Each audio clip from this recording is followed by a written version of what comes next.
Hello बच्चों, नमस्कार। सृजन ऑनलाइन क्लासेस में आपका स्वागत है। आज बहुत ही महत्वपूर्ण और इम्पोर्टेंट टॉपिक आपके लिए लेके आए हैं, सौर मंडल। सौर मंडल जो है बहुत इम्पोर्टेंट है। तो इसमें हमने यहाँ पर ऑलरेडी डायग्राम बना रखा है सौर मंडल का।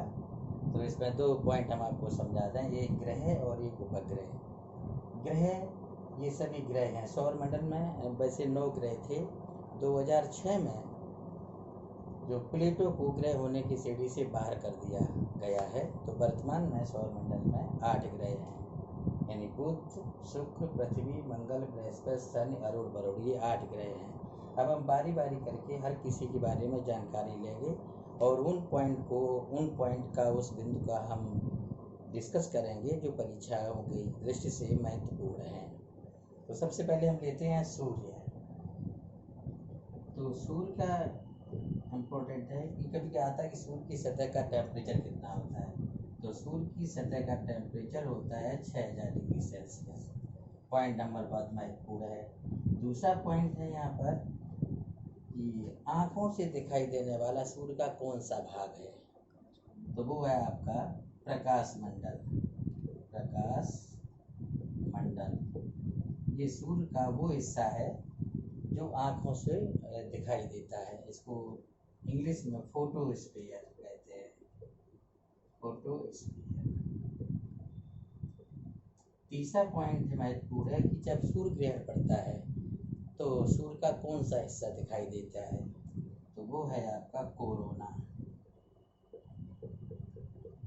अब बच्चों, कोरोना जो वर्तमान समय में चल रहा है, ये कोरोना नहीं है।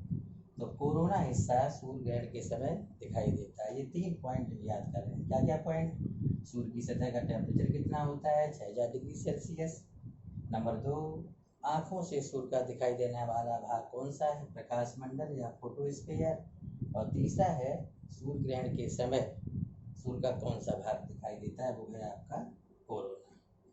नेक्स्ट प्रश्न है, साफ कर लेते हैं। अगला है आपका, अब लेते हैं हम ग्रह। तो ग्रह में हम लेंगे सबसे पहले बुध। बुध मीन्स मरकरी। ये इसमें क्या है, क्वेश्चन आ जाता है कि सूर्य के सबसे नजदीक ग्रह कौन सा है। बुध। देखो, सूर्य के सबसे नजदीक है और सबसे छोटा ग्रह है, सूर्य के सबसे नजदीक है। ओके।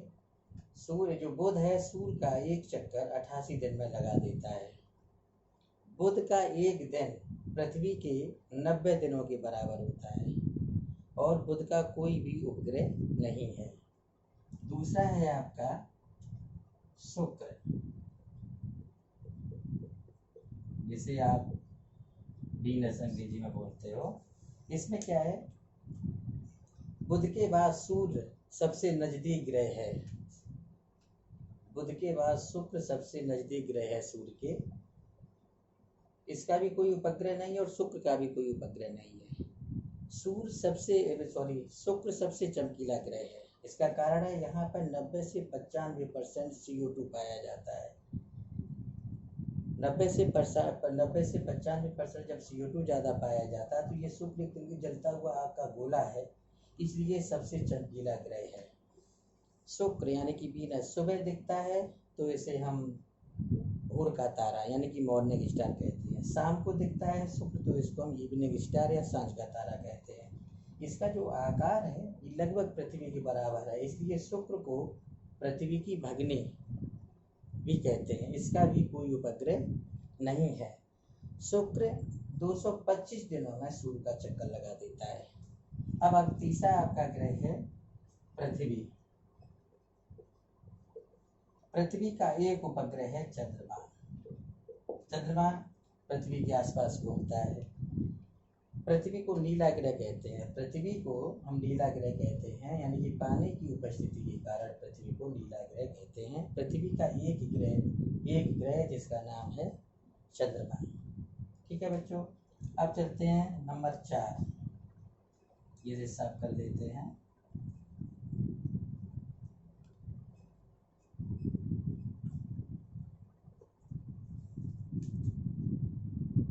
चौथा है आपका मंगल। जिसे आप मार्स कहते हैं, मार्स। मार्स। एक तो जो आपका मंगल है, ये लगभग ये मंगल सूर्य का एक चक्कर 687 दिनों में लगाता है। मंगल को लाल ग्रह बोलते हैं क्योंकि यहाँ की मिट्टी में बोरोन और आयरन पाए जाने के कारण इसकी मिट्टी का रंग है लाल, इसलिए इसको लाल ग्रह बोलते हैं। उसके बाद है आपका मंगल के दो उपग्रह हैं, एक आपका है फोबोस और दूसरा है डेमोस। डेमोस जो है सौर मंडल का सबसे छोटा उपग्रह है और मंगल पर एक पर्वत है जिसका नाम है निक्स ओलंपिया।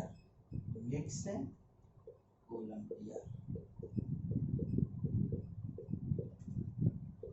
जो माउंट एवरेस्ट से 3 गुना ऊंचा है। ठीक है बच्चों, ये जानकारी आपके पेपरों में आती है और कौन कौन से पॉइंट इसमें कैसे पूछे जाते हैं ये भी हम आपको बता दें। प्रश्न आएगा मंगल ग्रह से रिलेटेड, कौन सा ग्रह लाल ग्रह कहलाता है? तो मंगल ग्रह को लाल ग्रह कहते हैं। मंगल की मिट्टी लाल है इसलिए लाल ग्रह बोलते हैं। कौन सा तत्व पाया जाता है तो मंगल की मिट्टी लाल है तो बोल देंगे बोरोन या आयरन। बोरोन और आयरन बोलेंगे। अब एक और यहाँ से बहुत महत्वपूर्ण प्रश्न पूछा जाता है कि पृथ्वी के अलावा एकमात्र ग्रह जहाँ जीवन की संभावना है तो वो मंगल ग्रह है। मंगल ग्रह के दो उपग्रह हैं, फोबोस और डेमोस। नेक्स्ट क्वेश्चन, नेक्स्ट हम लेते हैं पांचवा है आपका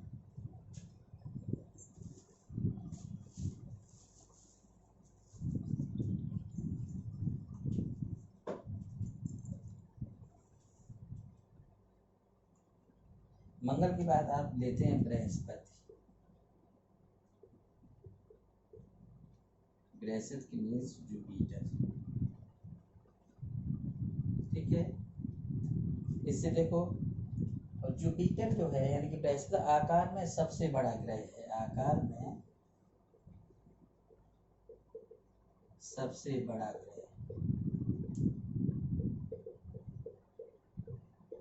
एक तो पॉइंट ये है।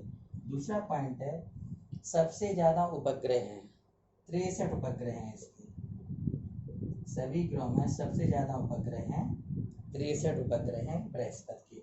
तीसरा पॉइंट है बृहस्पति एक ऐसा ग्रह है जो ग्रह होने के साथ साथ तारा भी है। प्रश्न आ जाता है कि कौन सा ग्रह है जो ग्रह होने के साथ तारा भी है, तो वो है बृहस्पति। और क्यों? क्योंकि बृहस्पति की अपनी रेडियो एनर्जी होती है, इसलिए ये एक तारा भी है। बृहस्पति सूर्य का चक्कर लगाता है इसलिए एक ये ग्रह है। Next question,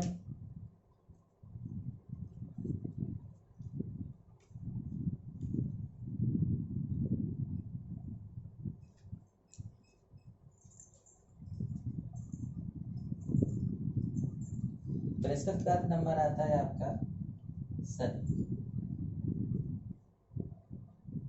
Saturn. आकार में दूसरा सबसे बड़ा ग्रह है जो शनि है आपका, आकार में दूसरा सबसे बड़ा ग्रह है। उसके बाद में दूसरा पॉइंट है कि शनि के आसपास वलय पाए जाते हैं, ओके, जो धूल और मिट्टी के बने होते हैं। तीसरा इसमें प्रश्न है ये पीले तारे की तरह दिखता है, पीले तारे की तरह दिखाई देता है। ये इम्पोर्टेंट क्वेश्चन है। तो देखो यहाँ से क्या क्या प्रश्न आ जाता है शनि के बारे में। बृहस्पति के बाद दूसरा सबसे बड़ा ग्रह है। शनि में धूल और मिट्टी के बने हुए वलय पाए जाते हैं और ये पीले तारे की तरह दिखाई देता है। और चौथा पॉइंट है इसमें बृहस्पति के बाद 60 सबसे ज्यादा इसके उपग्रह है। अगला क्वेश्चन, अगला देखें आपका है अरुण। Arun means Uranus. अरुण माने यूरेनस।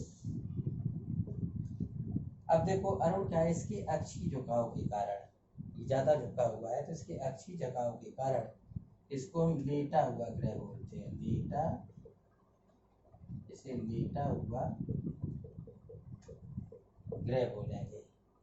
और इस ग्रह की सबसे बड़ी विशेषता है कि सभी ग्रहों पर सूर्य पूरब में उदय होता है और पश्चिम में अस्त होता है, लेकिन यहाँ जस्ट उल्टा है, यहाँ पर सूर्य पूरब में अस्त होता है और पश्चिम में उदय होता है।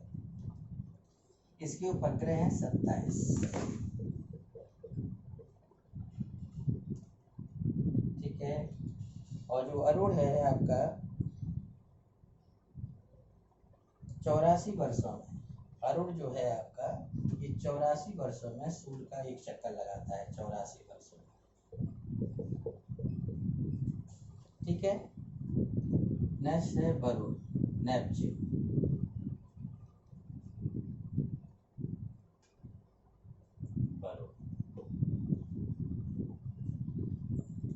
वरुण का इसके उपग्रहों की संख्या है, इसके उपग्रह हैं 13 और ये आपका 165 वर्षों में सूर्य का एक चक्कर लगा देता है। तो ये जो है बच्चों आपके 8 उपग्रह हो गए। जो सबसे लास्ट में 9वां ग्रह था प्लेटो, प्लेटो को 2006 में ग्रह होने की सीढ़ी से निकाल दिया गया है। तो इस तरह से हमारे सौर मंडल में अब 8 ग्रह बचते हैं। प्लेटो अब 12वें ग्रह में सम्मिलित कर दिया गया है। ठीक है बच्चों, आज इतना ही रखते हैं, बहुत इम्पोर्टेंट टॉपिक है। और अगर आप लोगों की समझ में आया है तो चैनल को सब्सक्राइब जरूर कर लें। और अगला टॉपिक किस विषय पे चाहिए उसको आप जो है कमेंट बॉक्स में लिख के दें, हम उसी पर बहुत ही अच्छी और सरल भाषा में और इम्पोर्टेंट क्वेश्चन छाट करके आपके लिए वीडियो तैयार करेंगे। Okay, thank you.